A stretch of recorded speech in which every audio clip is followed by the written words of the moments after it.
Okay, if you take all fiat currencies, they depend on kind of economic activity in the world and also on the trust. And when it comes to reserve currency, the trust is more important. So what happened in Venezuela, I think Mr. Donald Trump has kicked his own goal. It's going to make the American dollar even less appealing, and being his role as a reserve currency will be decline faster. Now, if you take the other aspects of this, Chinese have invested a lot of money in Venezuelan oil, right? Now, okay, diverting little bit, if you take under Hugo Chavez, he died of cancer. There was a coup against Hugo Chavez, under Hugo Chavez, because of his socialist policies, Venezuela reduced its poverty by half. Then the Americans put sanctions and destroyed the Venezuelan economy. And there was a coup against Chavez for about some 45 hours or something like that, and he was installed back. Now, in this case, this is going to hurt the Chinese because Chinese were getting about 4% of oil from Venezuela. So, Chinese are going to hit back. They are going to hit back at America and also, and consequently, my understanding is that Europe will also suffer, and I think the Europeans know this.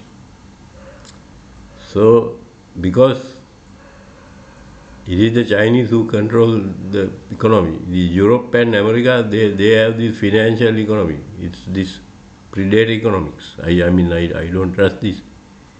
So anyway, American dollar will suffer.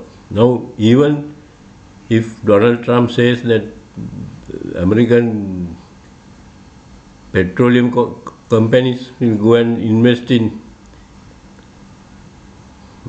Venezuela, they are vulnerable because they will be attacked. They will be sabotaged from them. So the petroleum companies in America will not be able to go and invest in Venezuela. And Venezuela has this tradition of revolutions.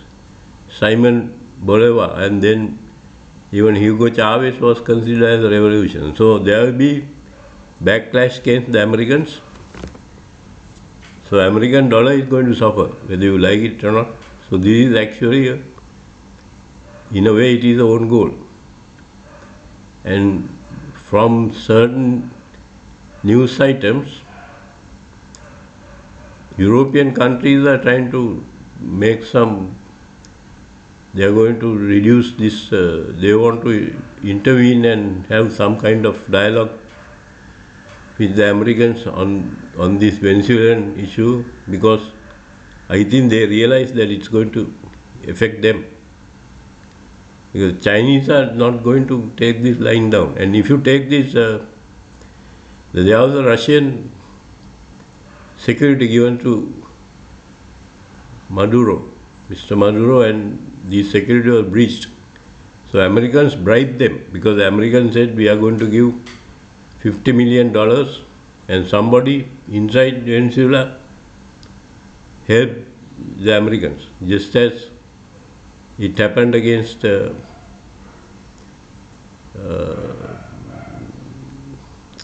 Gaddafi. Gaddafi was betrayed by, from what is known, he was betrayed by one African leader. Where Gaddafi helped a lot of African leaders, and it is accepted that one of these leaders, Gaddafi helped, he betrayed Gaddafi. So same way, somebody in the Venezuelan government betrayed Maduro. So I think this is good for the world because I don't want these reserve currencies. I want to get rid of reserve currencies. Okay, so I am telling you, Donald Trump has kicked into his own goal. Whatever happens in Venezuela, dollar is going to suffer in the long run. I will never invest in the American dollar. Not that I have dollars with me. I don't have foreign currency, but I will never invest in American dollars. I will go probably invest in gold or anything like that, or even yuan. Okay? So, even the European currency is vulnerable. So, I think on a personal note, I like what Donald Trump did because you are going to in the long run you are going to make the resistance stronger, right? And it will make this what I would call the 500 years of hegemonism will be it will decay faster, right? So in that respect I am happy about this, but I do feel for the Venezuelan people, especially I feel for Hugo Chavez, not necessarily for Maduro, but for the Venezuelan people. They are fighters. Okay, they will not. So what, irrespective what happens in Venezuela, America is going to suffer.